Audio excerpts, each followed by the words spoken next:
So we're at the start of a new year, and it's been a lovely sort of break this year over Christmas for us. Well, actually, for me. You've kept working. But with my birthday in amongst it, I got some time off, which was really good. And it's given me a bit of a sort of reset time, I suppose. And yesterday I sat down and copied all the Dropbox links to the promotional plans that we've put in the store's Dropboxes, ready for them to start planning for the year ahead.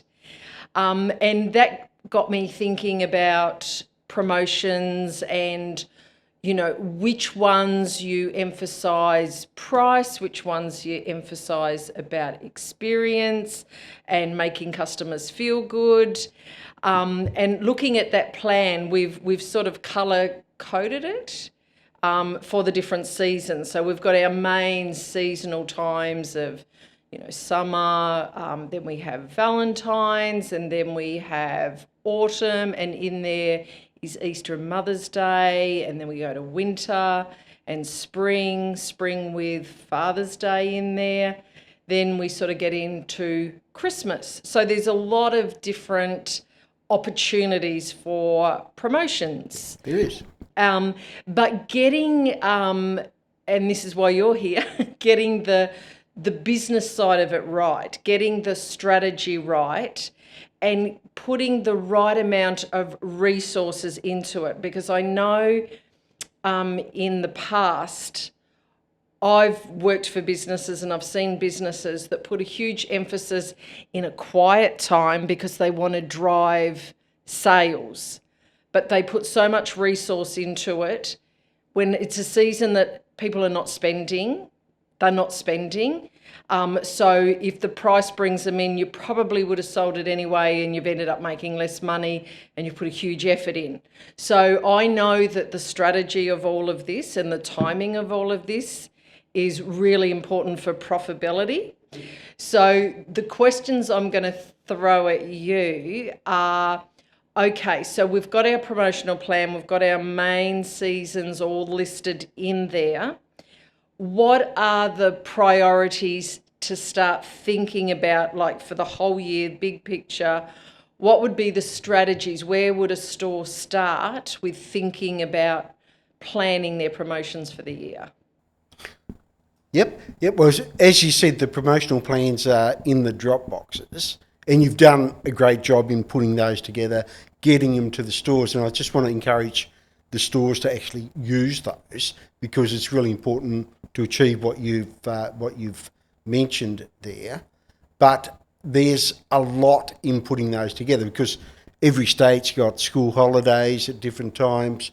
Now, of course, New Zealand is different. Like there's not Australia Day in New Zealand. But they call it Anniversary Day. They've got their own celebrations there. So there is a lot in putting it together, and it's a really useful tool for the stores because at a glance they can start to put the promotion together right at the start of the year and make sure, as you said, the resources go into the time, or the investment goes into the time that's going to give you the best return on that investment. You mentioned about the fact that you were working for a store that tried to make February a big month, because it wasn't a big month on their calendar. Mm-hmm. Now, garden centres are very seasonal, and generally the spring, Mother's Day is a busy time. Autumn, once the rains begin, Christmas is a good time.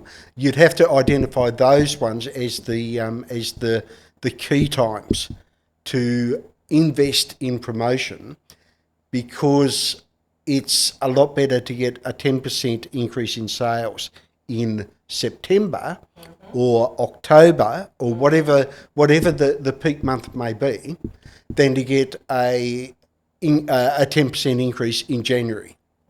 And it's a lot more dollars coming in. So it just makes sense to have a think about that earlier and sort of say, okay, these are our peak times. Let's look at how we can get an increase in those times.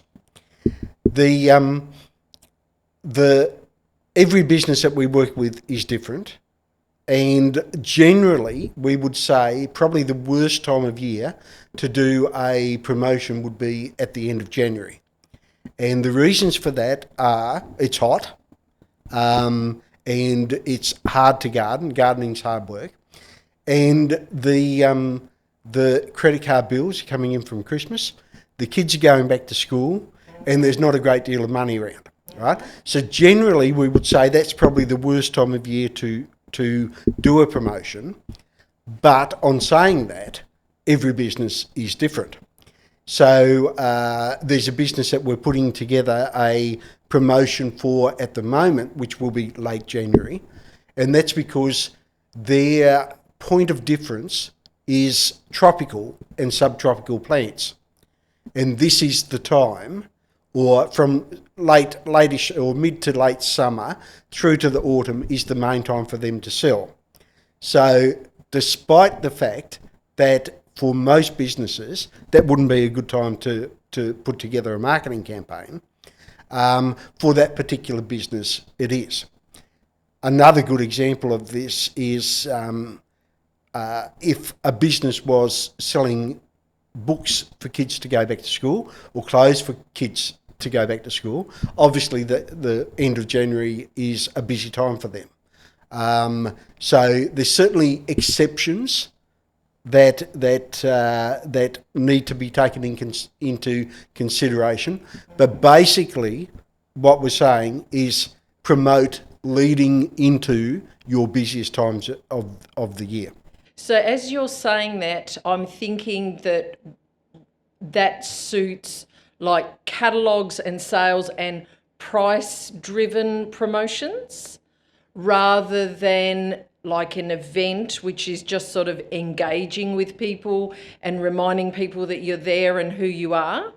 So what you're talking about is more price-orientated promotion rather than experience. Would that be true? That would be true.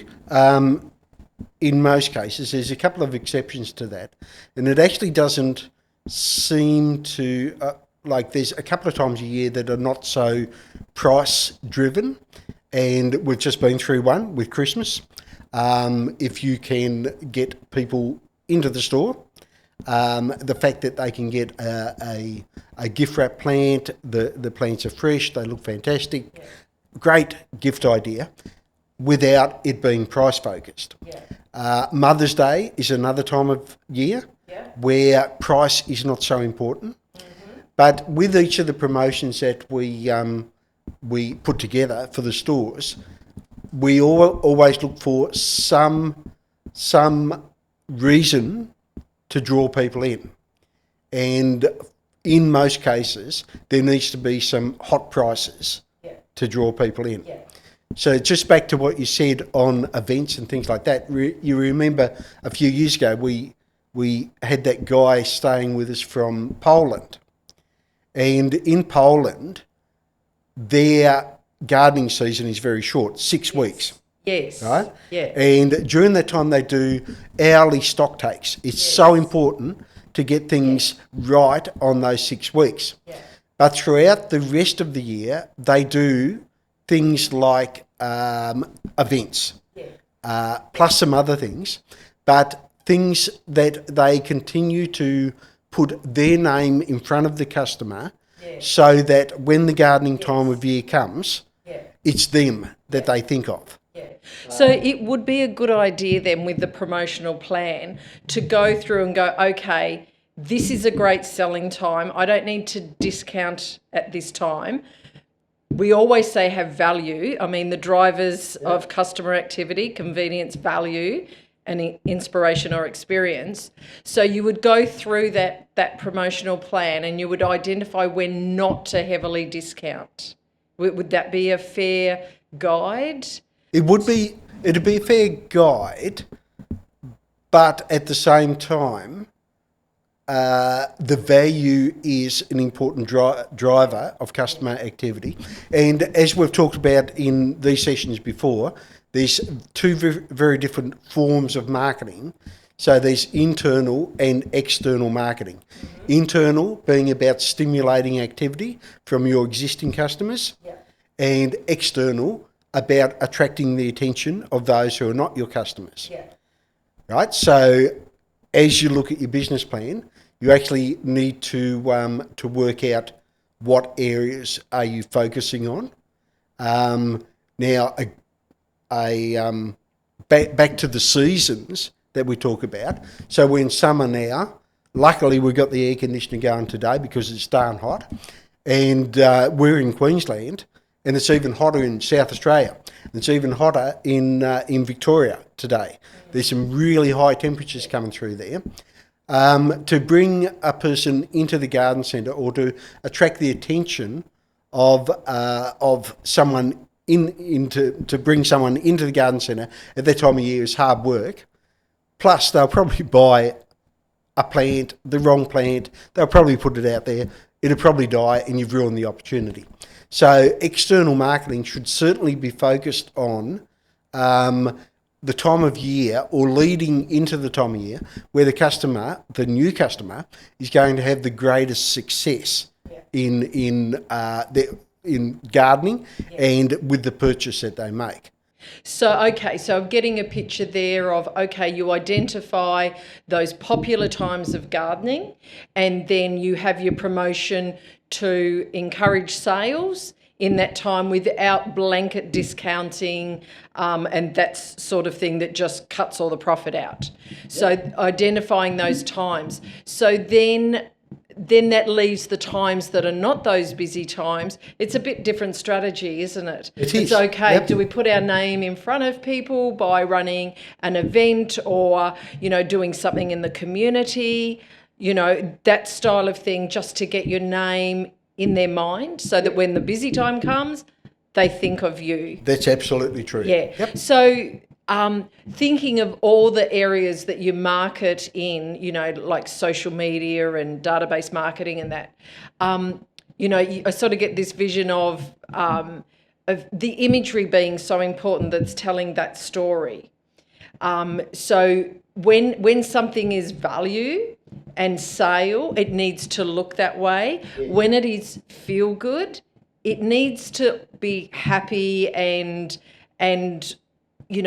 for some are sort of entertaining and that sort of thing. So this is where in your promotional plan, where you're looking at practical imagery, and when you're looking at more engaging and storytelling imagery. Yep. So that's another level. I mean, we've run garden centres. We did 18 years of our own, and I remember trying to do things when it was busy, and it was just too hard. I mean, for spring for us, both our children were born in spring, and then every year after is birthday parties, and we were in spring. To think of doing anything extra just wasn't going to happen in our situation.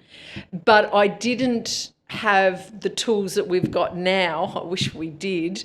We would have made a lot more money if we had these tools now. That, in summer, I would have done events and things to keep people engaged more, ready for autumn. And I would have done things sort of before spring to get people engaged before they were going to come in and shop. I think my mentality back in the 80s and 90s and 2000s, when we were in our own business, was you just think of price. Like, it's really tempting just to think of the dollars in the till and not think about the whole year and the strategy of what's going to give you the best results for the whole year. Yeah. And I think that's why this promotional plan, and thinking about it now and going, okay, let's do this before it gets busy. And because we're in a digital world now, and we've done this just recently, where the weather wasn't favourable, and we were able, because it was digital, we were able to pivot and change the dates without too much fuss. Whereas back in our day of print and newspaper and TV, you were set, you had to book it in, it was done. If there was a change, it was That's just too bad. But I know even for our tropical client, last year we did a great campaign, and they had like a huge. Was it a cyclone? It was a cyclone, wasn't it? So that work got put to the side, and we were able to pick that up again, rejig it, and they were able to use all that material this year. Yep. Which was fantastic. That's something that we didn't have. But yeah, I think what I would really encourage people to think about is think big picture. Think the whole year at a time. So it's time to sit down and look at that, and not just be making a decision on the spot. Oh, we want to get more people in the door, let's do a sale. That's just going to cost net profit. It's just going to slice off that net profit. Whereas if you can have strategy with what you're doing, why you're doing it, and when you're doing it, then that's going to give you a better return for the resources, because it does take a lot of resources to do any event, whether it's a catalogue or a workshop or whatever it is. So I think the idea of looking at the full year with the strategy, it will help drive net profit for the business. Yeah.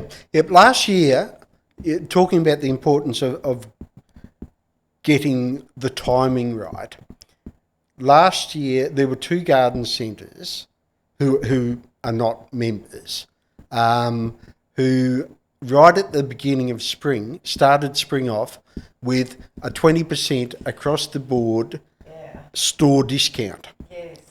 And someone sent the information through on one of these and said, oh, these guys have started sales already. And it was really interesting to watch. I mean, I don't know how it went for them, but even if they were, the busier they were, the worse it would have went for them, because what they were doing is actually sacrificing their gross profit at the time of year that they should be making money. But I did notice that the same store started Christmas promotion in the middle of October. Now, I don't know what the strategy was behind that, but I don't think that was a good move. No. So I think the thinking there would have been, we want to get in early, and so we're getting in early, whereas they haven't thought, like we're talking about, looking at the big picture, looking at the whole year, getting strategy. That decision would have been made. Because some of the big stores, seriously, it was September they were getting Christmas out, in some of the biggest stores. And so they've obviously looked at that. Let's jump in early. They're doing it. It must be right. But when you're a garden centre, spring is your money making time. That's the grand final. Yep. It's the one time that you actually, that dictates the whole year. I remember if we had a good spring, the year wasn't so pressed. If you have a bad spring, you're carrying that through to the next spring. So spring is, it's the grand finale. It is so important. So, so that thinking, and I've talked to business people that will just think in that one layer and not think about the big effect and what that actually does. And we know what it's like when you're in business and you're running it. You're not on the outside looking in, making those decisions. You're in it, and so it's clouded. Yeah. So I understand why they make that, but it's a bit. Now that we don't own a garden centre and we're on the outside observing, we can make much better decisions because we're not in that clouded sort of space. So. Yep. And of course, if you at this time of year, get the promotional plan, have a look at it. It doesn't have to be detailed. You just have to mark in when you're doing things, assign tasks to staff members, do it as a team, get the team involved in it. And obviously you need to have plants organised, and for those stores that have got their own production area, they've got the opportunity to grow for these sales. When they're planned, they're able to do that. So, if you want to promote, this is our best hedging plant in spring, then that plant needs to be grown and ready for sale by spring. Yeah. So the other thing about sales is, like, it is just, I mean, our bed mattress, we won't say how many years old it is, but it's old and we need to replace it. And I know at the weekend we went out looking at mattresses and everybody had a sale on. Did you feel urgency to buy one like now? No, neither did I. Whereas once a sale had come on and I'd feel the urgency to buy it because I knew that sale would come on and it would disappear and it might be January and June for sales. Now it's like they're just endless. So there's no urgency to buy it because you just feel, oh, there's going to be a sale every month. yeah, You know, so it's taken that urgency. You know, I remember back in the day where outlets were great to go and shop at because they were all the good stuff left over and they were bargains. I remember buying great brand clothing, you know, at a fraction of the price because it was just the end of the line stuff. You go to an outlet now and it is all made for the outlet. And quite honestly, the value is not there. So that's losing traction as well because it's really not a sale anymore. And, you know, like the rug stores a few years ago, every rug was on sale, every rug shop was closing down and, you know, and it was just a strategy and people seem to have jumped on that, just continual sale. Well, for me, there's shops that I don't even go and shop at anymore because in my mind, they haven't got the good stuff. It's just all about price.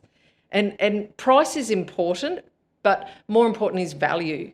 I want value. Yep. Yeah, I want value. If I'm going to spend my hard-earned money on something, I want value. I don't want cheap, nasty stuff. So I think we're in a time where this is changing. I think the way people treat a sale is changing. You know, I'm going through unsubscribing from a lot of places that I used to enjoy getting information from, but all they're doing is trying to sell to me now, and it's all about price. So I'm just going through I used to just delete. Now I'm going through and unsubscribing because I'm just sick of the price being talked about.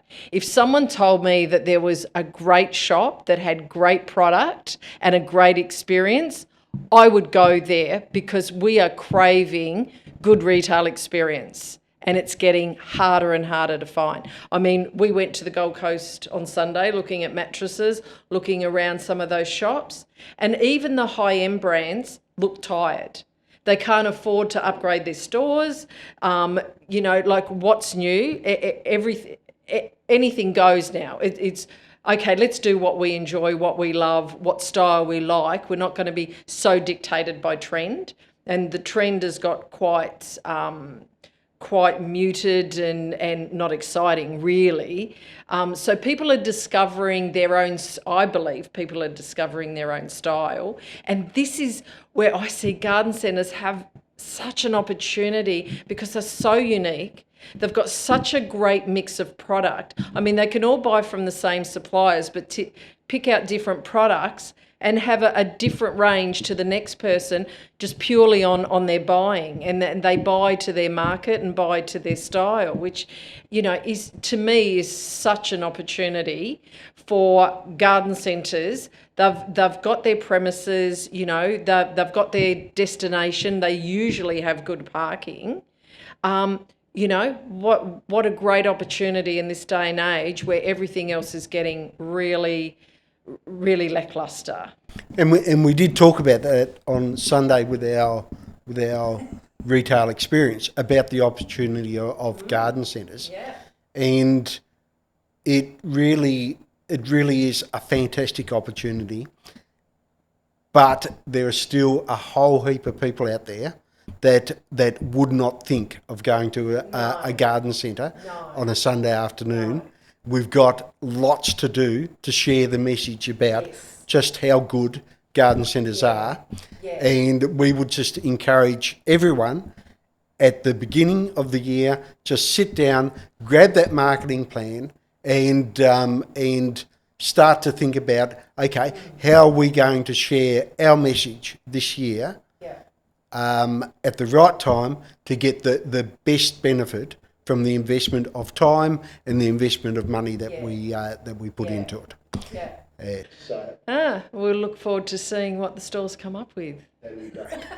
Okay, that's really good, and we'll look forward to a prosperous and successful 2025 for the businesses that we work with And the others. I think that's the best one we've done.